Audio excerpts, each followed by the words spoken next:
that courage that you see, that your little action goes such a long way to show others that we're human beings. Every single person matters on this planet. We absolutely have the right to speak about what's happening in this country.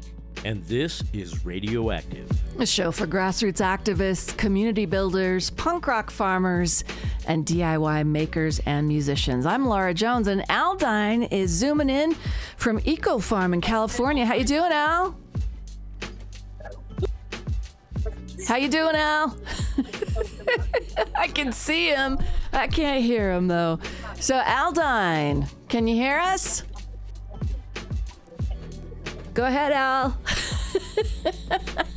Right. Can you hear me? Yes, can you hear me? I don't think so. Yes, I can hear you. Go ahead. Uh-oh. Okay. So I don't know why Al can't hear us, but I can see his thumb in there. But Al, if you're listening, we're gonna go to the rest of my intro and then try again. But speak up when you can hear me. All right. It was working right before we started. So, on the show, Al is in California, and we're trying to get the line working. You might have to go back out and come back in, Al. And then also we've got Connor on the phone from Sundance. Connor, you want to chime in if you can hear? Yeah, can you hear me? Yeah, I can hear you. Go ahead. Hey, hello. I'm up here in Park City at Sundance. Just about to get in the press screening line for the documentary The Lake. I hear it's great. So I've heard really good things. I'm excited to see it. Sounds like some of the rest of the KRCL Sundance team was able to see it. Sounds like it's making waves, no pun intended. Yeah. That was on purpose. But yeah, I'm excited to see it and report back. Sounds like I'm going to be talking to the director, Abby Ellis, on Sunday, potentially. Sweet. So I think this one's going to be big for the conversation around the lake. I know famously Leonardo DiCaprio is now backing the film. He feels good about it. So there you go. What It's definitely a Utah movie, though. Made in Utah with Utah folks talking about this issue in our own community. Autumn Thatcher, I think, has joined the Zoom, another part of our Sundance team. Hi, Autumn. Hey, Laura. How's it going? Not bad. What are you looking for at Sundance on the red carpet? Oh, man. I am looking for an RSVP confirmation, first of all, on the red carpet. Oh, it's the last year of Sundance, and the tradition continues for Autumn. The tradition continues of it being really hard to get on, but I did get some confirmation. I was able to do the Lake press line yesterday, and that was pretty awesome. And then I'll be doing See You When I See You on Tuesday. So where are you guys posting? Are you getting into our socials as well? Darn it. Okay. Autumn. Yeah. So Connor, KRCL Radio on socials? Yeah. So if you go to KRCL Radio on socials, we're going to be posting stuff there. I know Autumn's been posting a lot, and we'll be tagging KRCL, so check KRCL stories. And then any long-form interviews and stories we're doing will also be on the KRCL website. So go to krcl.org. Up on the top there, you should see Sundance Film Festival, and then all the stuff. We have a whole team out there trying to capture it all. Really? So. All right, then. We will do that. Hey, thanks so much, Connor and Autumn, for joining in. And we're going to try Aldine again, asking him to unmute in the meantime to help me with this. We've got our newest team member, Asha, who went to the Buddy movie last night, right? I did. I just all right. Mm-hmm. And that was in the midnight section, and the premiere was at midnight as well. It was really exciting. It was it's a horror movie by an Adult Swim director, and it's kind of about imagine if Barney went on sort of a murderous rampage with a bunch of children who are all trapped in the world of the TV show. Okay. So I really enjoyed it. Keegan-Michael Key is in it, so you're expecting humor. Did it stay funny? It's it started out really funny, and then slowly the funny turned into scary. But in a really subtle kind of way. It was good. And you're writing about it for Slug. Yes. And stick around, folks. You've got to get back across the hall to Drama Llama. But I'm gonna try Aldine. Can you hear us? Hello, Aldine. I can hear you. Okay, we got it now. Go ahead. So I can only hear you on my phone. I'm going to talk into my phone. I'm here at Eco Farm. Boy, oh boy, it started off with a bang. We did the bus tour the first day. We went to Javier's farm. He told us a thing or two. I think you're going to play that. clip some of it. You can probably only play some of it. He swore a lot. He swore a little bit. He really did. And then last night was a seed exchange, and oh my, there was so many people and so much really cool seed, indigenous seed from South America. I saw all kinds of, there was tubers, flowers, dahlias, there was poppies, there was cyanwood. Oh my goodness. I have a friend here that I made, and he's with me, and he's Steve from Seed Punks. Now get this, Seed Punks, and they have really cool graphics. I'm sporting their little patches right now in my badge for Eco Farm. Steve, tell me a little bit about Seed Punks. Hey, thank you, Salt Lake City. Seed Punks is a native seed program here in California. We found out that the majority of native seeds in California were being grown out of state, and we just couldn't handle that. So we started growing our own California poppies on our land in Ojai, California. We've got a 10-acre farm out there, and we're a part of the Farmhand Foundation, which is a help for farmers, support farmer program. We do technical assistance. We help with organic to transition, basically do all the stuff that nobody else wants to do, take the headaches off of everybody else.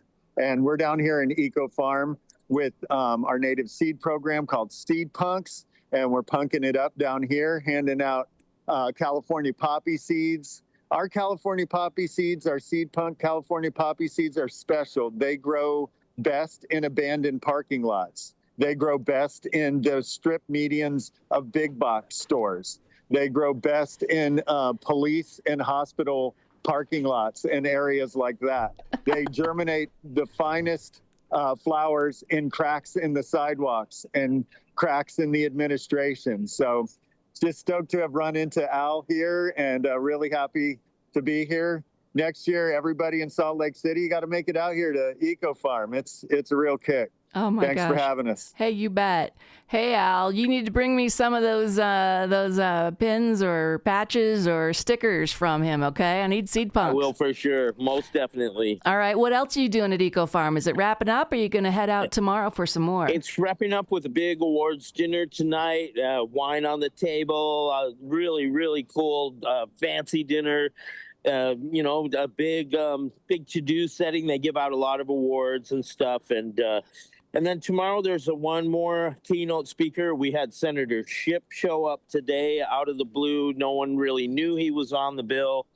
And he said some really great stuff. I sent you that clip of that. Yeah, we're going to share some of it. That sometime too. I'm going to try later this hour. So I got a clip from Javier and one of the female farmers that he was also promoting. What's Javier's farm? Javier's is JSM Organics, and he's over in Royal Oaks. It's just a little bit down the road from here. We're in Monterey.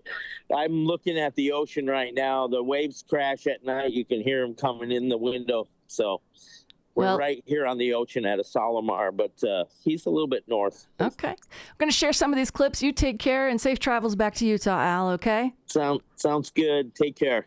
So again, this is a beautiful farm. I'm really blessed that I'm paying for this farm. This farm used to belong to Alba. So when Alba bought it, the Elkhorn Slough Foundation put an easement on 120 acres. This is a 200-acre farm. So I farm 80 acres, but manage 200. And unfortunately pay taxes on 200, which is a whole different thing. But when I took it over, it was just a place where most people dump trash, cars, dryers, mattresses. There were people living in the woods, drug dealing, all kinds of shit. Very unsafe. Sometimes in the middle of the day, people will come in and discharge their guns right there, like they use it as a target range. It was ugly, it was scary. Well, 9 years later, it's a beautiful thing.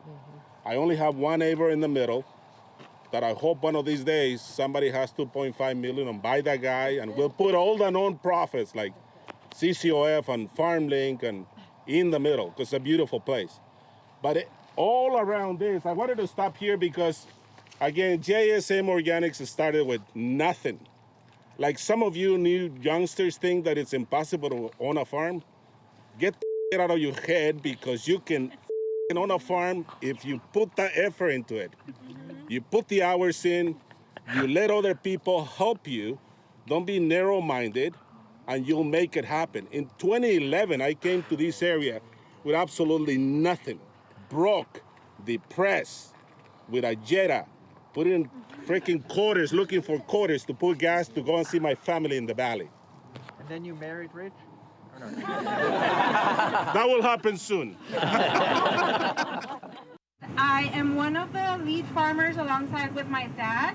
He leads the tree fruit and vine fruit that he grows on the farm. And like I said, I do flowers and vegetables. I also operate a roadside farm stand that is open mostly year-round.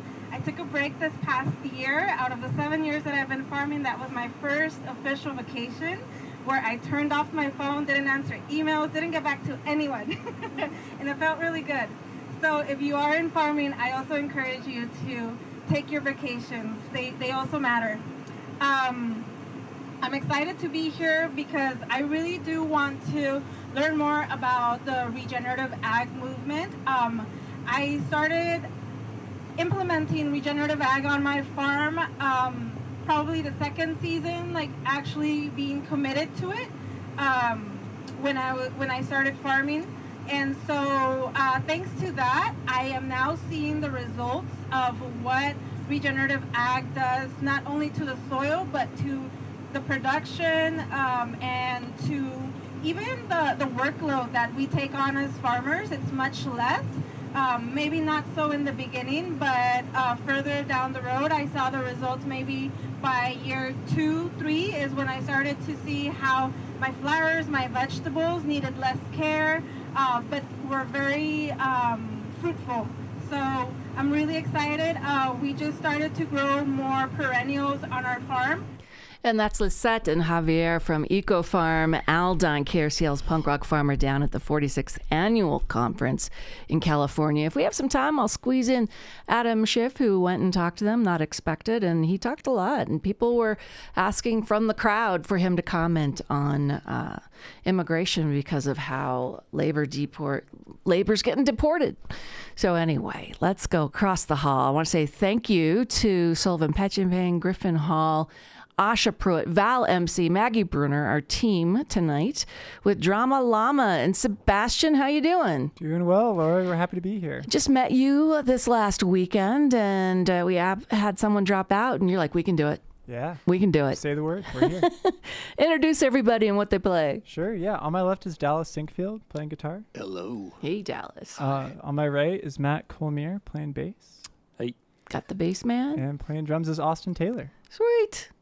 All right, Sebastian, tell us about the band quickly, and then we're going to get into the first song. Sounds good. Yeah, we're Drama Llama. We're an all-original indie rock band from Salt Lake City. We're happy to be here and play some original tunes for you guys tonight. In fact, this one is just dropped, right? Recently, this single? Yeah, this was our most recent one from like end of November, early December. Fresh and homegrown, Drama Llama right here on Punk Rock Farmer Friday.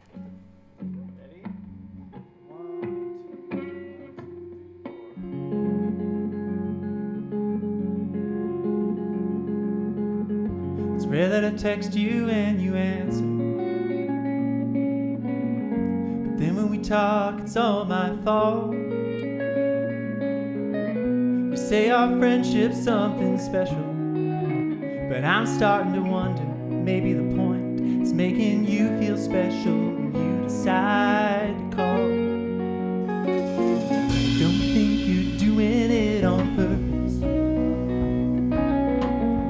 it's been happening for a while.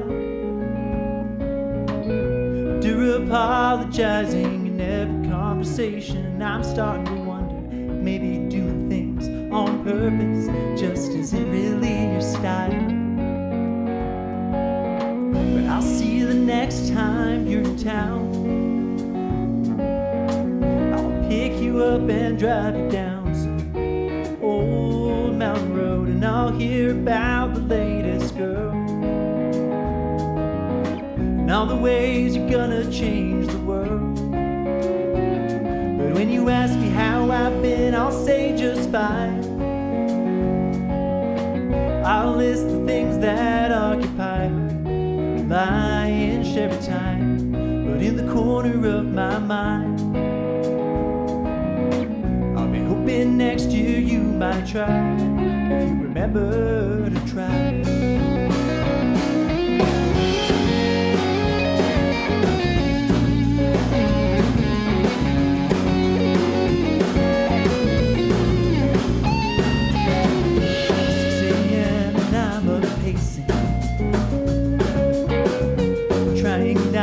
Make a sound.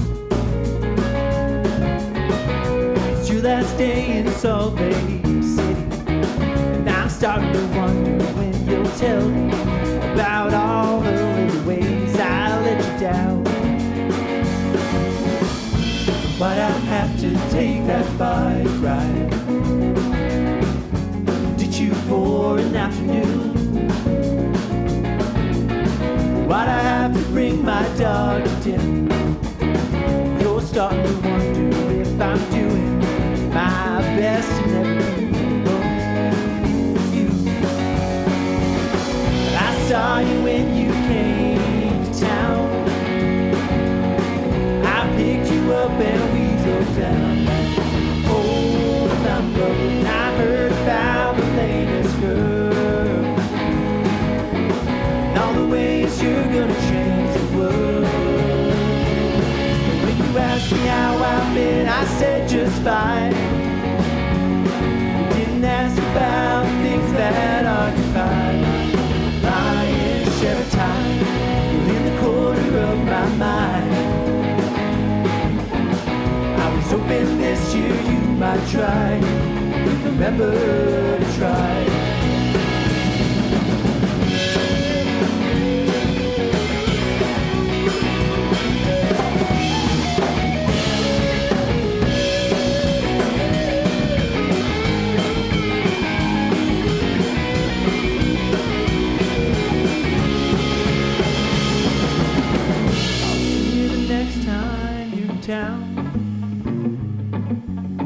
I'll pick you up and drive you down some old mountain road, and I'll hear about the latest girl and all the ways you're gonna change the world. And when you ask me how I've been, I'll say just fine. I'll list the things that occupy my lion's share of time, but in the corner of my mind, hoping next year you might slip me on your way to San Francisco. Your friends from college drift away, and that's just how these things go. It's easier believing that it's natural to change than ever asking you to take the blame. I would never ask you to take the blame. I can never ask you to take the blame. I would never ask you to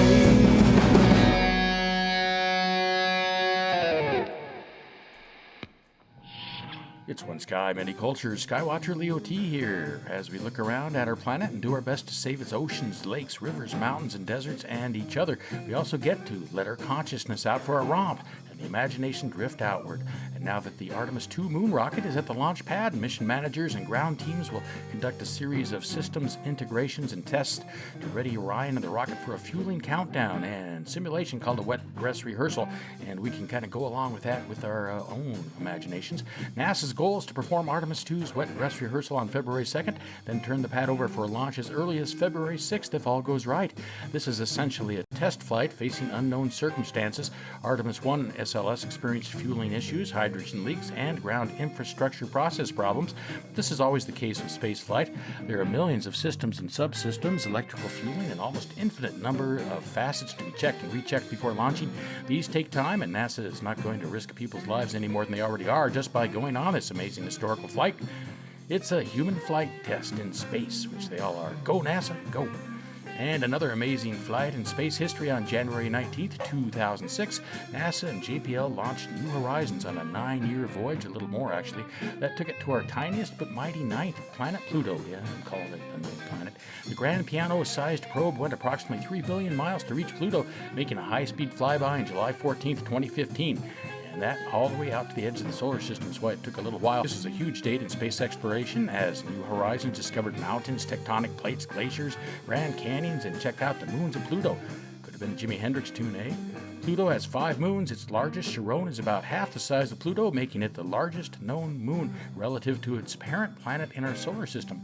Pluto's other moons are Nix, Hydra, Kerberos, and Styx. New Horizons went out into the Kuiper Belt for more fun after that.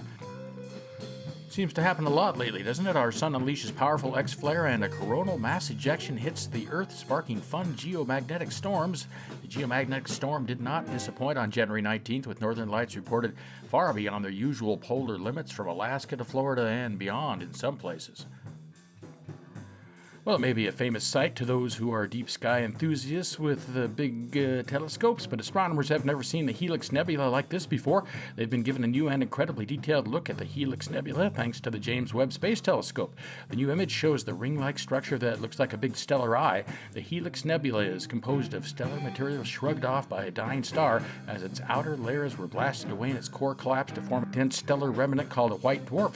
This intricate view of the Helix Nebula, located some 650 light-years away from the Earth in the constellation of Aquarius, gives scientists a hint of what is to come in our own star when it exhausts its own hydrogen fuel in around 5 billion years. See the photo of the Helix Nebula with its comet-like knots, fierce stellar winds, and layers of gas shed off by a dying star interacting with its surrounding environment. Credit NASA, ESA, CSA, STS, CL, and A. Pagan for the photo. So keep looking up, look around, and have some fun. Skywatcher Leo T. Do check tonight's show notes for a link and get in touch with Skywatcher Leo T if there's a space anomaly you'd like to talk to him about. All right, we still have more from Drama Llama to come. I'm going to try and get Adam Schiff's comments in from Eco Farm that Al sent me. Have a bit more Sundance here, you know, at 11 days of movies and events before going to Colorado next year. And we've got a whole team covering it right now. Got a review here with Gavin Dahl, GM, Executive Director, host of Bubbling Up. You know Sundance is underway when you bump into celebrities without even trying. Right away on day one, I met writer-director Judd Apatow. We and a couple hundred other lucky filmgoers witnessed Edward James Olmos and Lou Diamond Phillips up close and personal. The beloved actors came to Utah for the world premiere of the new documentary, American Pachuco, The Legend of Luis Valdez. Documentarian David Alvarado shared brief remarks before the screening. There's a lot of joy in this film. There's a lot of joy in creation and art and storytelling, performance arts. And so I really want to make this film something joyful. He delivered. Alvarado's film, narrated by Edward James Olmos, tells the incredible story of playwright and film director Luis Valdez. He co-founded Teatro Campesino in the 1960s, adding theatricality to successful farm worker organizing efforts, led by his close friends Cesar Chavez and Dolores Huerta. Later, Zoot Suit became the first smash hit of Chicano theater in the United States. Valdez brought it from the grape fields of California all the way to Broadway in New York in the late 70s. Then he turned the play into a feature film starring Edward James Olmos as a Pachuco, an iconic youth subculture created by Mexican Americans in the 1930s, later victimized by white sailors and soldiers over several days of violence at a public park in East LA in 1943. His next film, La Bamba, starring Lou Diamond Phillips as the singer Richie Valens, earned more than $50 million at the domestic box office, making it the most successful film ever directed by a Latino filmmaker. We learn in the documentary that Valdez faced racism even from his own crew while filming in Hollywood. American Pachuco explores belonging, identity, injustice, resistance, journalistic malpractice, representation, and what it means to call yourself Chicano. David Alvarado brings the unmistakable messages of Luis Valdez to the screen with bravado. He artfully mixes archival footage from grape boycotts, theater performances big and small, dramatic clips from the movies, and new sit-down interviews into a tight runtime. The film charts the ongoing cultural impact of a creative force who deserves to have his name on the biggest marquees in showbiz. Again, director David Alvarado. Anybody belongs in America. Chicanos belong here too. The timely new documentary American Pachuco, The Legend of Luis Valdez, will be distributed to PBS stations later this year as part of the American Masters series. For KRCL Salt Lake City and Rocky Mountain Community Radio, I'm Gavin Dahl. Thanks, Gavin. And also at Sundance, tomorrow from 9:30 a.m. to 5 p.m., it's the Justice Summit, Voices for Change at Sundance. Free and open to the public, but registration required. I've got a link in our show notes. In the meantime, let's pass the microphone and find out more. Hi, everyone. Excited to be on the show. My name is Noella Sudbury. I'm the CEO and founder of RASA Legal, which is a mission-driven organization that helps people with criminal records determine what's on their record and whether it could be eligible for expungement under Utah law. You're also going to be at Sundance as part of this Justice Summit. What's going on and how is it tied to film? Yeah, super excited about our Justice Summit, which is tomorrow all day long in Park City. It's an event that is open to the public. We have organizations flying in from all over America to talk about criminal justice policy, to talk about fair chance hiring, the impact of records, and centering the lives of people who have lived experience in everything that we do. I'm looking at the lineup, and folks, check the show notes. I'll have it there for you. And of course, Natasha Leone, Fireside Chat, catches my eye to close out the summit from Orange is the New Black. But also Royal Ramey, 24 Obama leader from the Forestry and Fire Recruitment Program for the Beyond Background Check panel, which is about supporting successful reentry and building the future of work. So you're using storytellers, you're using folks that have high profiles to have these very important discussions. Absolutely. And that's how it really intersects with art and film, right? The people who are coming out have the most incredible stories, and any one of them should be a movie. And so by bringing these storytellers here, people who have lived experience, who have been through hard things, overcome those things, and are now themselves leading nonprofits, leading startups, being advocates for legislation, both on the state level and on the national level.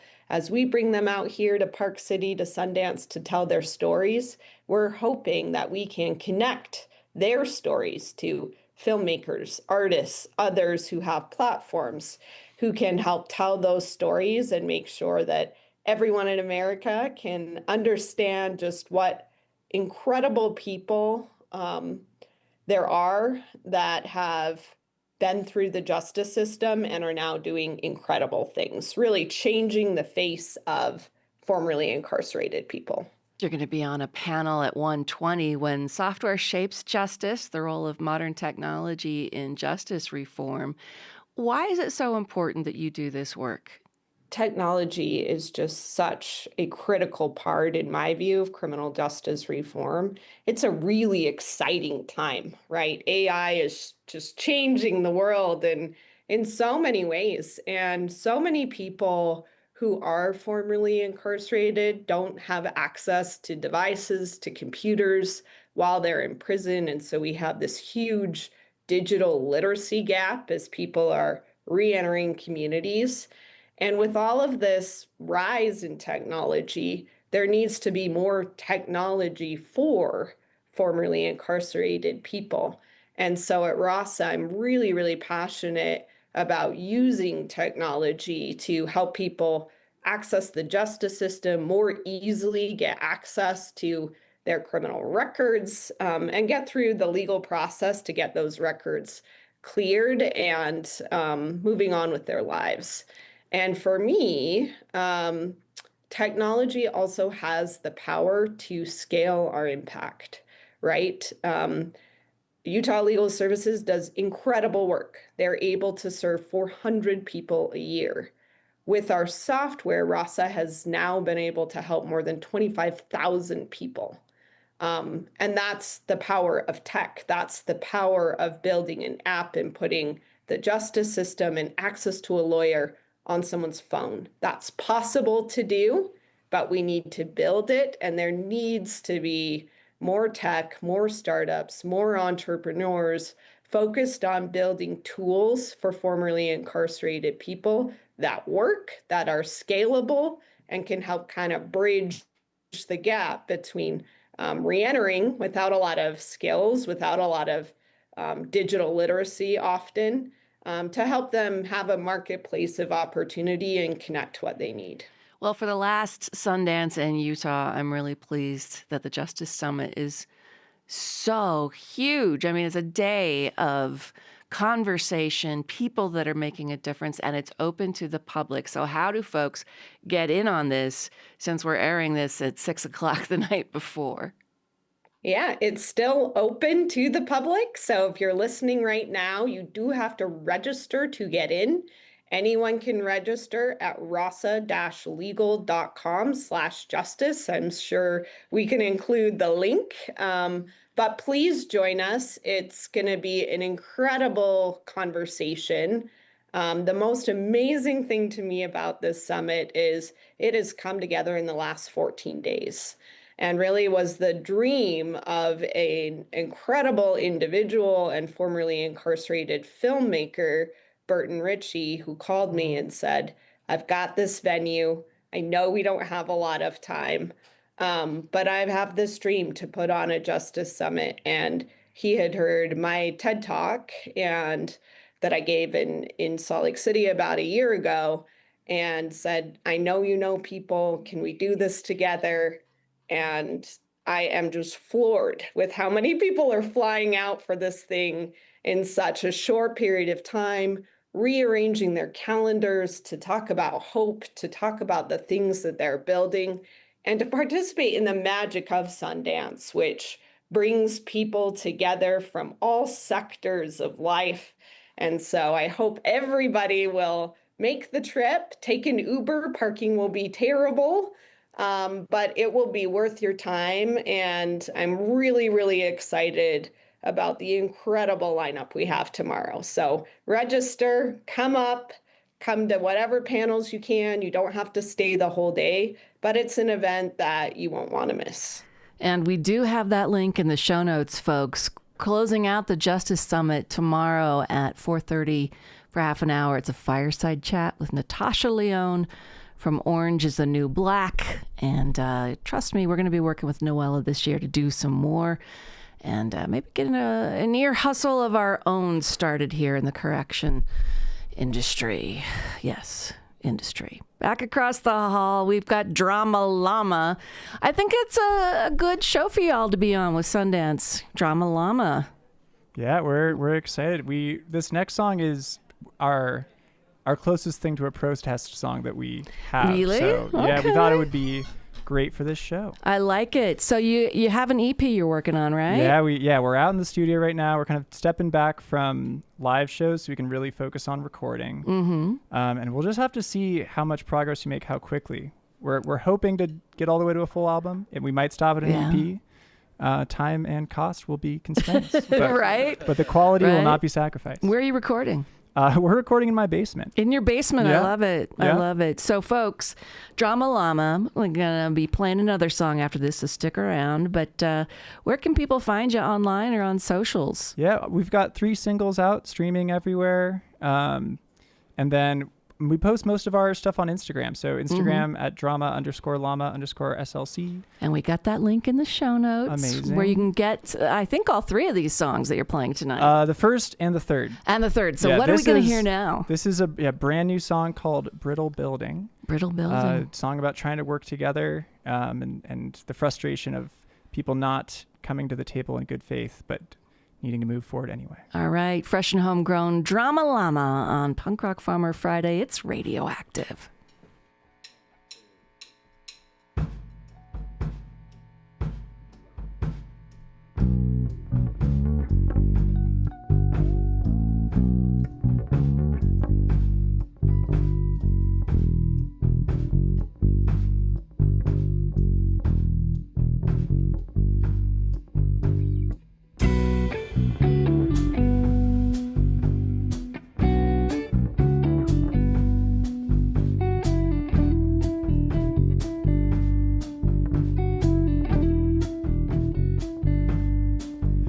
saw a bird falling out of a tree. It said my name and it died in the street. I thought I recognized the look in its eyes, a little grin and a hint of surprise. I felt a chill coming in on the wind. I felt your nails digging into my skin. You pressed my cheek to the hood of a car. You left my things spread all over the yard.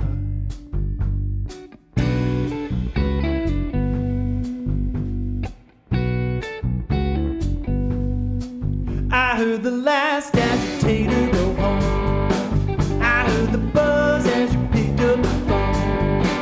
And though I didn't feel the waking the chores, and though I couldn't miss the breaking voice, I smelled the smoke and I stumbled outside. There you stood with your hands on fire. You said you finally did something for the cold. We watched the ash as it fell with the snow. Damn the house and all the things we left inside. Curse the walls that let you down. Raise your fist and shout your anger to the sky. Burn that brittle building to the ground.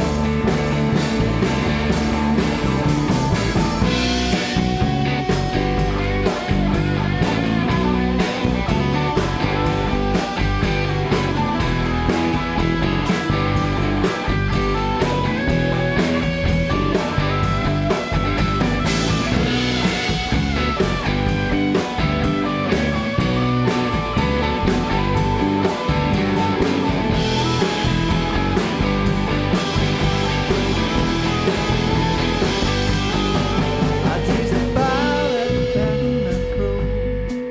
I swallow hard and I get up to go and leave you hollow-eyed sitting alone within the charred, broken shell of our home. Damn the house and all the things we left inside. Curse the walls that let you down. Raise your fist and shout your anger to the sky. Burn that little building. Damn the house and all the things we left inside. Curse the walls that let you down. Raise your fist and shout your anger to the sky. Burn that brittle building to the ground. Burn that brittle building to the ground.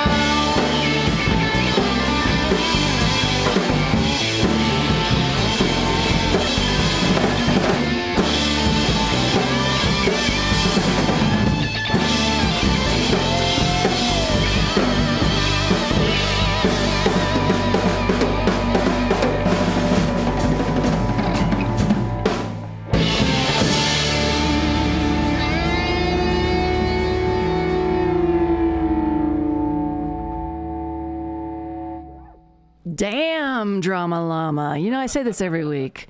Whoever's playing the show is my new favorite band, but I loved that song. So get it recorded and get it over to me, y'all. All right. We have time now to hear from Adam Schiff, the senator from California, and showed up at Eco Farm where Aldine's hanging out. And had some comments to make about farming, about immigration. Wasn't expected that he'd be there, so let's take a listen. It's a particular delight for me to be alongside so many food and farm leaders who are doing some of the most critical and often the hardest work in our state. Not only do you keep our families fed, but you provide a model for how we can feed communities while prioritizing sustainability, nutrition, and success of the farmer. You ensure that California's children and families have food on their tables as well as much of the country and the world. You contribute to our incredible economy in the state of California.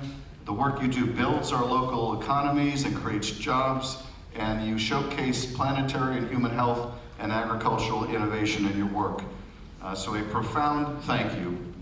Now, I've been a senator for a little over a year now, and I don't care what they tell you, but the first time you step onto the Senate floor and take that oath of office, it takes your breath away.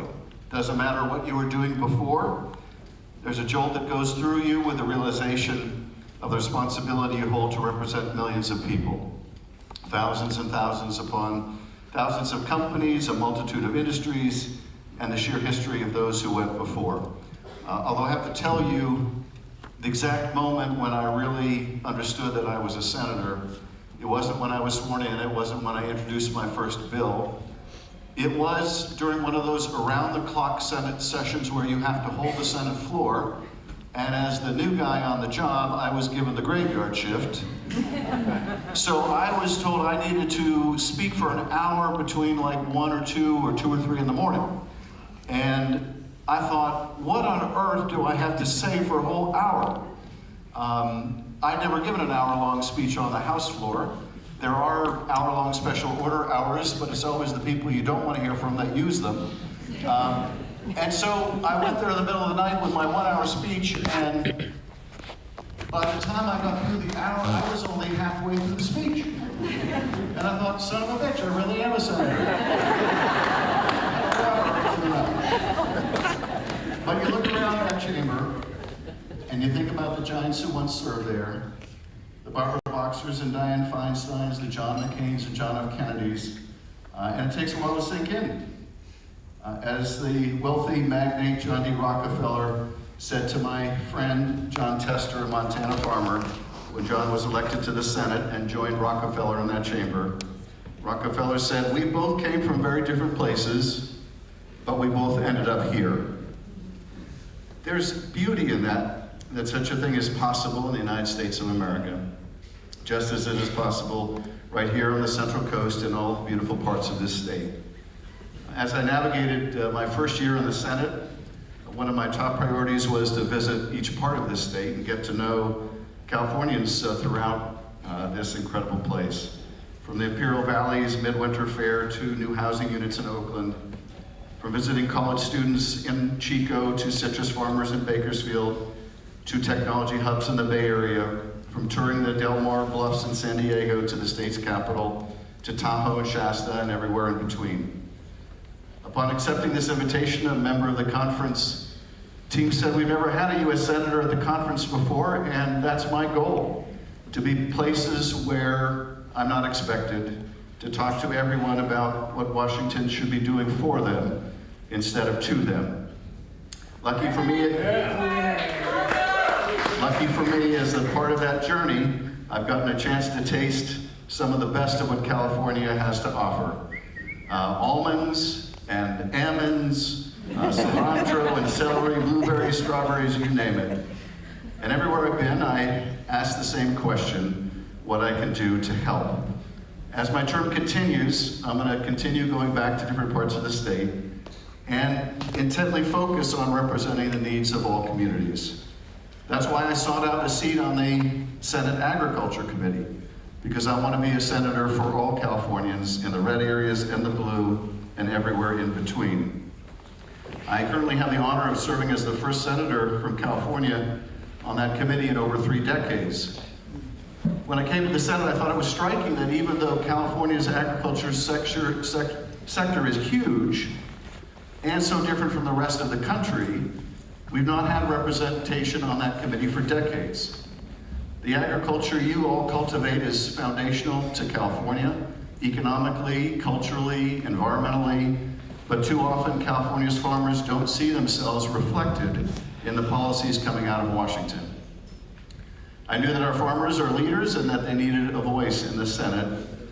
And since becoming a member, I've focused on learning about this wonderful space, strengthening my relationships with stakeholders, and getting to know farmers and agricultural leaders. One of my favorite experiences was being in the North State, Eve and I were visiting with the Farm Bureau, I think in Butte County.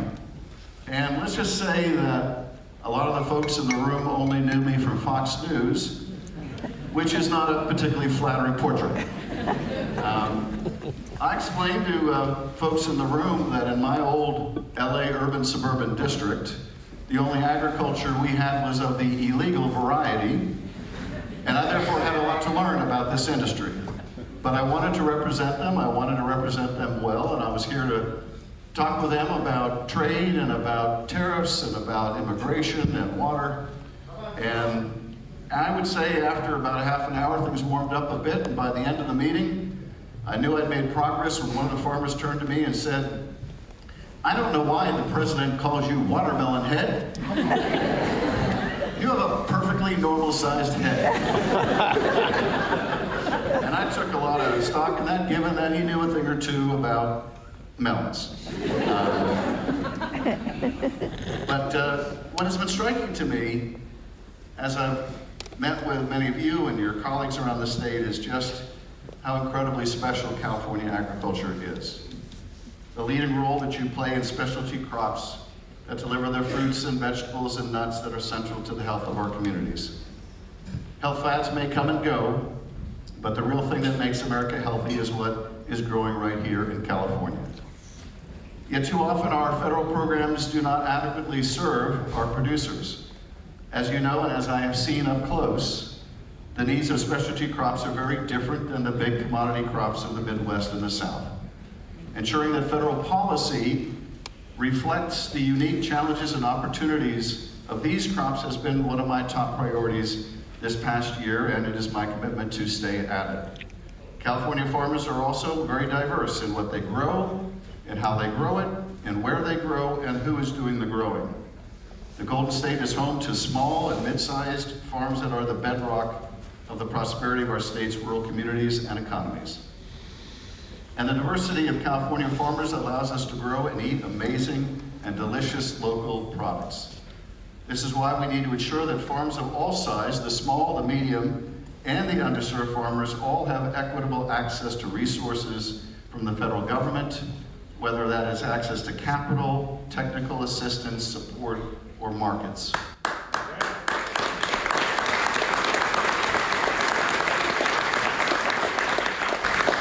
I'm just reminded, for no reason in particular, of a meeting of the Agriculture Committee Democrats in which my Michigan colleague, Alyssa Slotkin, and I were talking about specialty crops.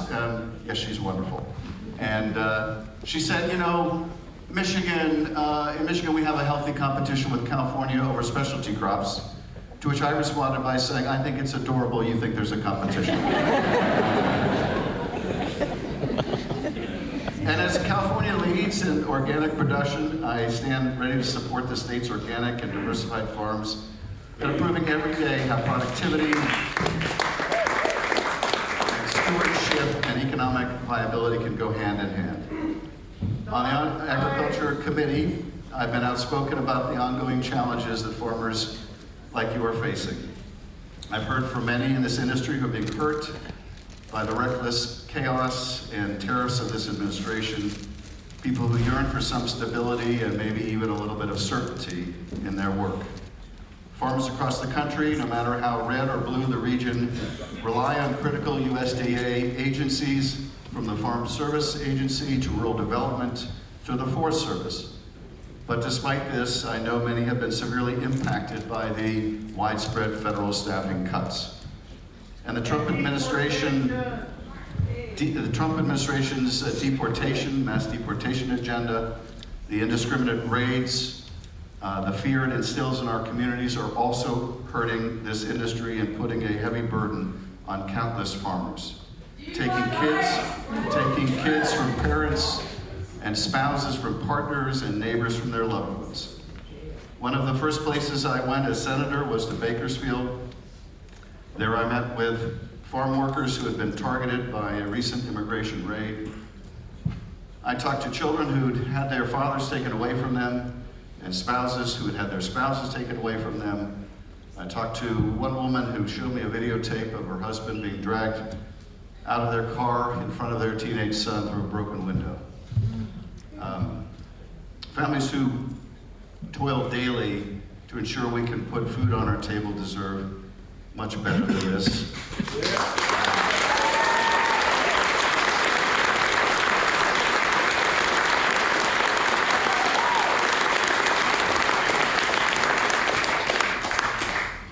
I knew then what I know now, that California would carry an outsized share of the emotional damage and human toll of this administration's immigration policies, and I intend to continue to push back in every way I possibly can.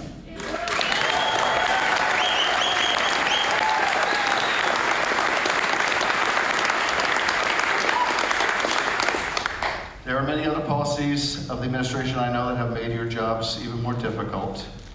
As one example, after I learned that USDA and DOJ were planning to close 9 California USDA offices last spring, including offices in Bakersfield, Madera, Oxnard, and Salinas, among others, I quickly expressed how these closures would hurt farming communities. I had heard from farming communities, including blueberry farmers in Fresno, that I met with, along with Jim Costa, about the ways losing these offices would make it harder to operate. They explained how the FSA office was a critical lifeline for their operations. And going to work with others, I urged Secretary Rollins to reverse course. And after a combined effort, we were able to prevent the closure of 8 of these offices.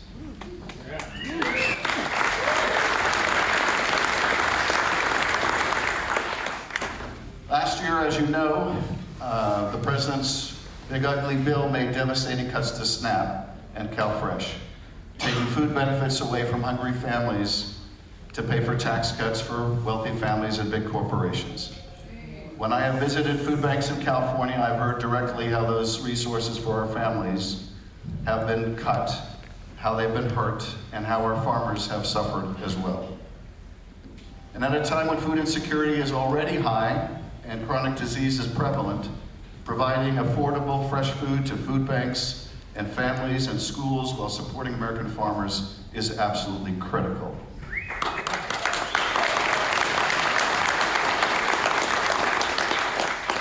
For this reason, I've been leading an effort with my colleagues to push back and try to reverse the cancellation of billions of dollars in local food purchases intended for schools and food banks and child care centers.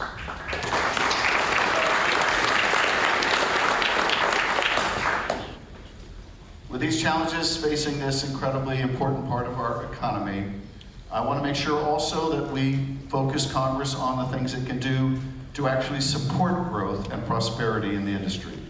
For this reason, I'm championing legislation that would require USDA to increase market opportunities for more farmers, to expand agricultural research, and require better coordination on organics research in USDA's federal agencies, and to improve farmers' access to tools that allow them to increase profits while reducing climate emissions. And as we look forward to 2026, I'm excited to continue to build on this work. I'll be looking for opportunities in a bipartisan manner to try to pass a farm bill that protects and strengthens the work of farmers across California, including farmers like you, that restores some of the devastating funds that have been cut from SNAP and other programs. It's been too long since we've had a farm bill, and I know real policy changes are needed to address your needs. I'll be seeking to strengthen those nutrition programs and protect farmers against the administration's devastating SNAP and programmatic cuts. I'll be looking for opportunities to empower specialty crop, small-scale, diversified, and new and beginning farmers, and to improve programs so they serve not just some, but all farmers. I'll be working to support agriculture conservation and research investments to strengthen organic agriculture, to increase local and regional farmers' access to markets and the role in public procurement, and to provide opportunities for rural Californians and ensure everyone's access to basic services. We need to return to humane immigration policies and enact much-needed reform for our farm workers and other visa programs, to lower costs across the board for all families.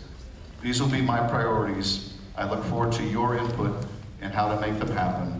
The doors of my office in Washington and across the state are always open to you. I'm so grateful for the work you do. Thank you for feeding our families. Thank you for all the incredible path-breaking work you're doing in regenerative farming. I'm here to advocate for you every step of the way, and thank you for the opportunity again to speak this morning. And that is Adam Schiff, the junior senator from California. Speaking at Eco Farm, Aldine's down there and happened to grab those comments for us. And I'm Lara Jones, wrapping up the show. We're going to go back to Drama Llama, but first, Griffin Hall, part of the AV team, the AV nerds. Just a quick update. What you got? I believe the first live comment we've gotten on our live streaming, which is very exciting. It comes from Eric Erickson 4507 saying, "Came here for Drama Llama. Now I want to become a farmer." Yes! Thanks, Public Radio. Our work here is done. It's what we do. Sebastian, do you recognize? That might be a known quantity in our social circle, but we appreciate Eric weighing in. All right, Drama Llama, no gigs because you're in the studio, which is your basement, getting the EP, maybe album recorded. But folks, if you want to book them, I got the details in the show notes because they need to pay for this album. But Blame is available right now. Where can folks find your music online? It's streaming everywhere. Spotify, Apple Music. I don't know if we're on Tidal. We're probably on Tidal. Wherever they send the music these days. Well, you're going to be on KRCL as soon as you send us some broadcast quality stuff, okay? Woo! Sounds good. All right. I want to say thank you to Sullivan, Griffin, Val, Asha, and Maggie, who are on our audio-video team. And, of course, you can check the show notes for links to Drama Llama as well as the live feed. And we'll have a video next week from this session. So what are you going to go out with here, Sebastian? This one's called Avocado Toast. Oh, I'm hungry already. Let's go. Fresh and homegrown Drama Llama. Rounding out Radioactive.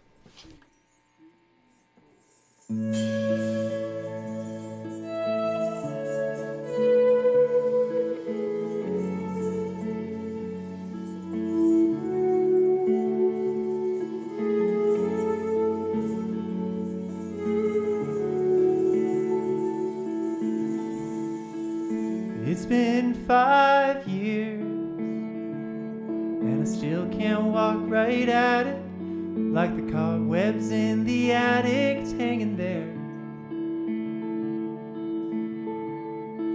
I've had my name clear in the eyes of those that matter, but they don't see the ladder or the chair. I can see the sun another day. You don't have to wait, I'll be right along.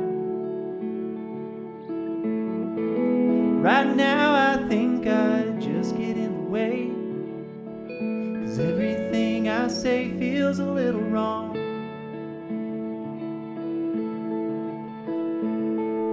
But when you get back, I love to hold you close, like a live oak grows on the California coast, like the olive oil on your avocado toast. I'd like to have a place in your life, but you're still smiling at me, asking if I'd like to come along. And as I draw near, you take my hand and tell me it's all a promise hidden in a song.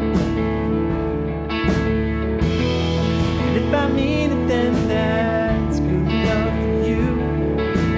Come outside, let's go on that.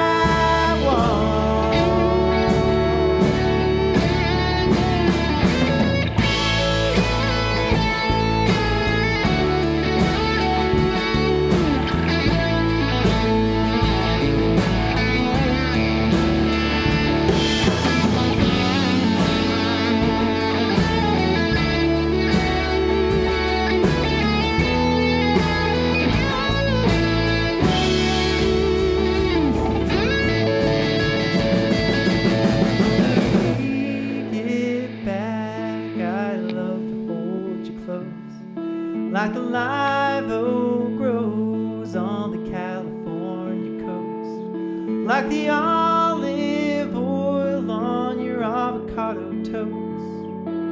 I'd like to have a place in your life.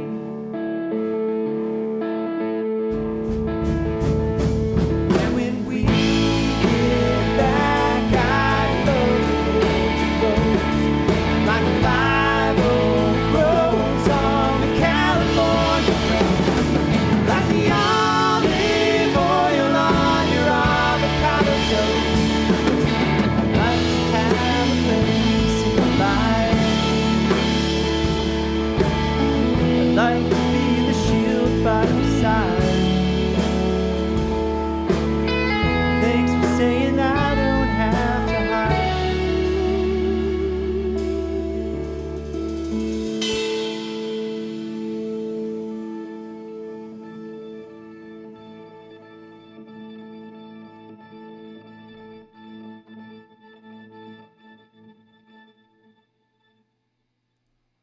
KRCL, Salt Lake City.